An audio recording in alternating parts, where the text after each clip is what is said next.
Chapitre sur le KPS. Donc, quand on considère la constante d'équilibre, le produit de solubilité, qui est dans le tableau à l'arrière, une colonne verticale sur la droite, en fait, ça concerne les sels qui sont peu solubles, et c'est une constante. Donc, une constante qui ne variera pas, quelles que soient les concentrations introduites, qui ne variera pas avec la pression, mais qui variera avec la température. Alors, cette constante va avec un équilibre. Alors, qu'est-ce qu'un équilibre en solubilité? C'est lorsque le sel sous forme solide est en équilibre avec ses ions sous forme aqueuse. Donc, si on dessine un petit pot, on se rend compte qu'il y a du solide en présence de ces ions et que cette présence est à l'équilibre, c'est-à-dire qu'il y a en permanence des ions qui retournent sous forme solide et un peu du solide qui retourne sous forme ionique aussi. Donc si on a un beau cristal bien régulier, on peut se rendre compte au fil des mois qu'il peut changer de forme. Donc c'est pas toujours le même solide, c'est pas toujours les mêmes ions. Il y a un équilibre de réactions inverses qui se déroulent à la même vitesse. Alors cette constante qu'on trouve dans le tableau à l'arrière du tableau périodique, donc pour le FeOH 3 fois, il vaut 3,8 10 exposant moins 38. Il suffit de le chercher, ils sont indiqués par ordre alphabétique.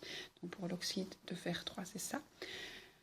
Alors, qu'est-ce qu'on va pouvoir faire de ce chiffre qu'on voit qui est très petit, donc il y a assez peu d'ions? C'est une constante d'équilibre. Donc, dans une constante d'équilibre, on indique les produits en faisant une multiplication. Donc, on met le fer 3+, 3OH-, il faut écrire le 3 en exposant. Alors, officiellement, on devrait faire une grande barre et écrire en quotient les réactifs, mais comme ce sont des solides, ils n'interviennent pas dans la constante d'équilibre. Donc les solides ne sont pas vraiment dans la solution, donc ils n'interviennent pas dans l'équilibre de toutes les choses présentes en solution. Et donc, lorsqu'on a un équilibre de solubilité, comme il y a toujours le sel en équilibre avec ses ions, on aura toujours seulement un produit. C'est pour ça que cette constante s'appelle le produit de solubilité. Alors, pour pouvoir faire un exercice du type avec ce chiffre qu'on a dans le tableau qui est le produit de solubilité, comment retrouver la solubilité, donc la concentration maximale qu'on peut mettre dans une solution à une certaine température, qui peut être exprimée en mol par litre ou en grammes par litre. Donc c'est ce qu'on appelle S, elle a 2 unités, en mol par litre ou en grammes par litre. Donc pour retrouver cette solubilité pour un sel peu soluble, on peut partir du KPS. Donc ici dans l'énoncé, on ne vous dit pas d'aller chercher le KPS, mais comme ça qu'il faut fonctionner. Donc écrire l'équilibre de solubilité, décider de prendre une quantité impressionnante ou pas du sel solide et en fait le faire disparaître au maximum. Donc quand on part avec une certaine quantité de sel solide, ce qui va se mettre en solution, ce sera la quantité maximale solubilisable, donc la solubilité du sel. Alors ce S est une concentration en mol par litre ou en grammes par litre. Si on considère que le pot fait 1 litre, on peut considérer que ce S est aussi un nombre de moles. Le nombre de moles qu'on aura dans le pot d'un litre, où la concentration c'est pareil. Alors si on fait disparaître ce sel solide au maximum, les ions vont apparaître avec le même multiplicateur. Donc ce S va être retrouvé à toutes les variations de tous les produits avec le coefficient. Et donc on a S et 3S pour l'hydroxyde. Comme il y a un indice 3, on en a 3 fois plus que le sel en solution. Alors, comme on connaît l'expression du KPS, les deux produits avec l'exposant, on peut remplacer la concentration à l'équilibre de fer 3+, qui est la concentration maximale, la solubilité du sel. La concentration à l'équilibre du OH-, quand on aura atteint l'équilibre, ce sera 3 fois la concentration du sel, puisque chaque sel donne 3 OH-. On n'oublie pas de mettre ce 3S au cube, et on obtient le rapport de 27S4. Alors, comme nous, ce qu'on cherche, c'est la solubilité. Quelle est la solubilité? Quelle est cette concentration maximale qu'on va pouvoir mettre en solution? On va retourner comme une crêpe cette égalité. KPS égale 27S4. PS, ça va être racine 4, puisqu'il y a la puissance 4 ici, de KPS sur 27 qu'on va faire passer ici en dessous. Et donc, on prend le chiffre à l'arrière du tableau périodique, 3,8 10 exposant moins 38, on les divise par 27, on en prend la racine 4 et on obtient ce chiffre qui maintenant a des unités. C'est une solubilité, c'est une concentration maximale. Alors celle qu'on obtient directement du KPS, c'est en mol par litre. Donc le KPS n'a pas d'unité et on peut en retirer la solubilité qui est la concentration molaire maximale du sel qu'on peut mettre en solution. Quand on vous demande de le calculer avec les 2 unités possibles de la solubilité, la solubilité peut être en mol par litre ou en grammes par litre, donc il faut transformer cette concentration maximale, qui est un C, en une concentration massique maximale, et ça doit multiplier par la masse molaire du FeOH 3 fois. Et voici la façon de faire ce genre d'exercice. Alors,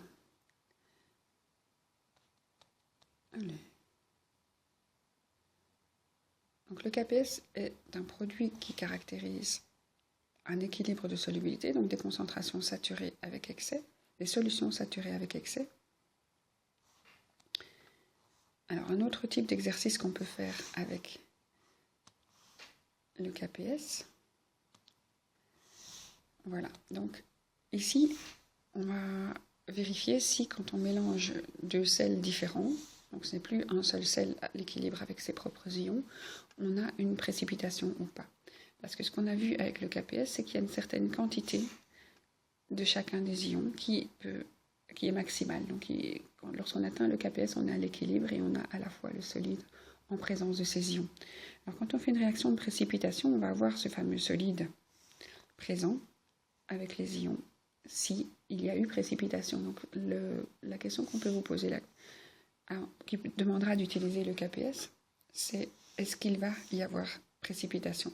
Donc si on a atteint cette fameuse constante, cette fameuse limite de solubilité, ce produit de solubilité, c'est qu'il y a un solide en excès, donc il y a les 2 réactions, donc la présence du solide en même temps que ces ions. Si on n'a pas atteint ce KPS, donc si la concentration qu'on a introduite dans la solution de lithium et de carbonate n'atteint pas cette fameuse constante, on n'aura pas de précipitation. Donc quand on a un exercice de précipitation où on mélange 2 sels, on regarde les formules du phosphate de lithium, du carbonate de sodium. On regarde un petit peu ce qui peut précipiter parmi tous ces sels. Donc on sépare les sels en leurs ions, Li plus et PO4 moins moins moins de ce sel-là, Na plus et CO3 moins moins de ce sel-ci. On regarde sur la table des précipités qu'on a disponibles. Donc on regarde sur le sodium avec le phosphate, c'est soluble. On regarde le sodium avec le chromate, où est-ce qu'il est, carbonate, pardon, il est soluble aussi. L'autre qu'on avait, c'était du barium, je crois. Oui, du barium, non, du lithium. Donc on a le lithium et le phosphate, et du lithium et du carbonate. Donc on a quand même un rond noir et 2 autres ronds blancs. Donc les ronds noirs signifient peu solubles. Donc le carbonate de lithium, lui, est un sel peu soluble, les 3 autres étant solubles. Alors quand on demande d'écrire des réactions de précipitation entre ces 2 molécules-ci, ces 2 sels-ci, c'est en fait les 2 ions acteurs, lithium et carbonate, qui vont précipiter, former un sel peu soluble, représenté par une boule noire. Donc Li plus CO3-, ça donne du LiCO3, on respecte les valences 2 et 1, et donc on a un 2, et donc on pondère, et on représente la précipitation par une flèche vers le bas. On indique bien qu'on vient de former un solide avec tous des ions aqueux. On indique ceci par une flèche complète, parce qu'on considère que dès que le petit rond est noir ici, le sel est peu soluble, et donc tous les ions vont former le solide. Mais c'est une approximation. Alors, il faut être capable d'écrire ça avec les ions acteurs. Il faut aussi être capable de rajouter les ions spectateurs. Donc, entre Li+, et Li3PO4, tout ce qu'on a fait, c'est reprendre la molécule qui a apporté le lithium. Pour le carbonate, la molécule qui a apporté l'ion carbonate, c'est le Na2CO3. Donc, nous avons des nouveaux ions, des ions spectateurs qui n'ont pas précipité en eux-mêmes, le phosphate et le sodium, donc qui, eux, font un sel soluble.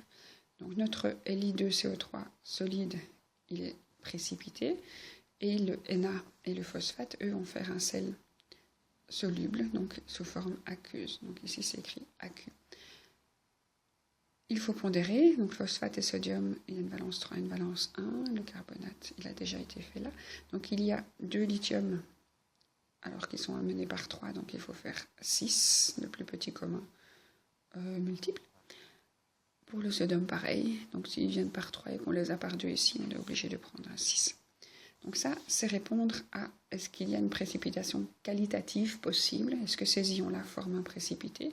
Ça, la réponse est oui.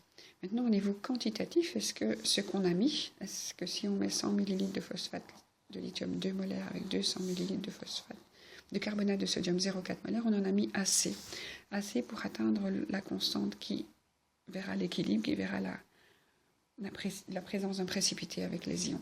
Donc pour savoir s'il y a précipitation, on va regarder ces concentrations en lithium et en carbonate.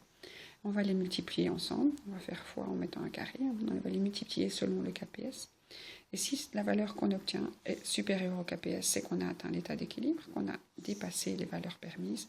Si elle est inférieure, c'est qu'on n'en a pas mis assez et qu'il n'y a pas encore la concentration maximale en ions. Donc, on va faire cet exercice. Pardon.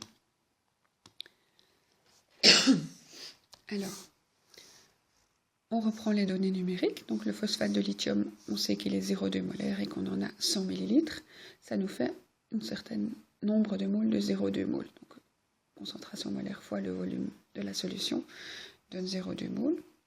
Alors, si on considère que ce sel solide a donné, lorsqu'on l'a mis en solution, ces ions, alors ici, ce n'est pas un sel peu soluble, c'est celui qui était sous forme de rond blanc. Et donc, on a vraiment une réaction complète. On va rarement atteindre un équilibre ici, puisque c'est un sel soluble, rond blanc. Ok, donc tout le sel qu'on a mis dans la solution s'était dissous, et chacun des ions était apparu avec leur coefficient. Donc on aurait pu faire la même chose pour le phosphate, mais ce qui nous intéresse, nous, pour entrer la valeur dans le KPS, c'est uniquement le lithium. Donc on a obtenu 0,06 mol parce qu'on a mis 2 molaires, du 2 molaires et 100 millilitres. Alors pourquoi est-ce qu'on le divise dans 300 millilitres?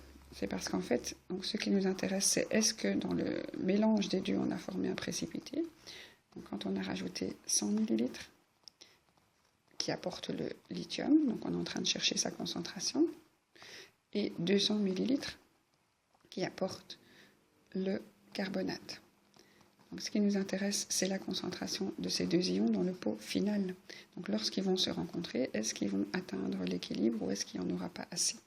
Et donc, la concentration qui nous intéresse pour l'introduire dans le KPS, c'est dans le mélange de 100 plus 200. Donc, le nombre de moles qu'on a obtenu par l'apport de lithium uniquement venant de ce sel-ci, on doit le considérer comme dilué dans les 0,3 litres. Et on se retrouve avec 0,2 molaire. Alors c'est une coïncidence qu'on se retrouve avec la même concentration ici. Donc il y a 3 fois plus d'ions parce qu'il y a un indice 3 dans le sel. Et il y a une dilution par 3 parce qu'on est 100 ml de volume initial et 300 ml de volume final. Donc on a une dilution par 3, donc concentré par 3, par le nombre d'ions, une dilution par 3. Par la dilution en volume, c'est vraiment une coïncidence qu'on se retrouve avec le même chiffre. Donc ici, ce n'est pas le cas. Donc le carbonate, donc la deuxième concentration dont on a besoin pour voir si on dépasse ou pas le KPS, si on a atteint une précipitation, donc elle va venir du carbonate de sodium. Lui, on sait qu'on en a 200 ml, qu'il est 0,4 molaire. Donc on fait le même calcul, concentration fois le volume pour avoir le nombre de moles. On sait que le sel disparaît complètement. Et ces ions vont apparaître avec le même multiplicateur partout. On ne l'a pas fait pour les deux sodium, on aurait pu. Parce que ce qui nous intéresse, c'est les carbonates. Donc de nouveau, ce nombre de moles de carbonate apportés par ce pot-ci. Et au final, quand on se pose la question pour le précipiter, dans les 300 millilitres, dans les 0,3 litres. Donc on a cette concentration-ci de carbonate, et ici, elle est différente de celle du sel. Donc il n'y a pas le même artefact mathématique. Alors, ces deux concentrations en Li et en carbonate, est-ce qu'elles permettent d'atteindre la fameuse constante où on observe un équilibre avec un sel solide? On va utiliser les 0,2 molaires pour le lithium, on va les mettre au carré. On va utiliser le 0,267 molaires, et lui n'est pas au carré. On multiplie les deux, on obtient ce chiffre. Alors, ceci est bien une multiplication de concentration réelle. Donc, attention de ne pas écrire les carrés ici, parce que là, c'est la concentration maximale. Ici, on n'en sait rien, c'est celle qu'on a introduite nous-mêmes. Ici, on remarque le chiffre qu'on obtient par rapport au KPS du carbonate de lithium qu'on trouve dans le tableau à l'arrière. Dans le tableau en arrière, c'est 1,610-2, donc 0,016, et on n'y est pas. Donc les concentrations qu'on a introduites n'ont pas permis d'obtenir un précipité. Donc la réponse à la question « y a-t-il précipité ?» c'est non. Alors, l'exercice est fini. J'ai une dernière diapo pour vous faire visualiser ce qu'est le KPS pour un sel un peu plus simple. Donc le sel sans indice, donc AgCl en équilibre de solubilité avec Ag+, plus Cl-. Donc celui-là est aussi un sel peu soluble. Alors on a représenté dans le pot ici une certaine quantité de Ag+ et de Cl- qui est égale, et on considère que c'est le maximum. Donc on a le solide en équilibre avec ses ions, et ça part de l'un dans l'autre. Alors ce qu'on observe sur ces représentations, c'est que quand on fait une multiplication d'une certaine grandeur par une autre, c'est comme si on faisait une aire, base fois hauteur, ou longueur fois largeur. On a une surface. Alors quand le sel a été mis en solution lui-même, on a la même quantité des deux, et la quantité de chacun des ions est identique, et c'est celle-là la valeur qui fait qu'on a atteint le KPS.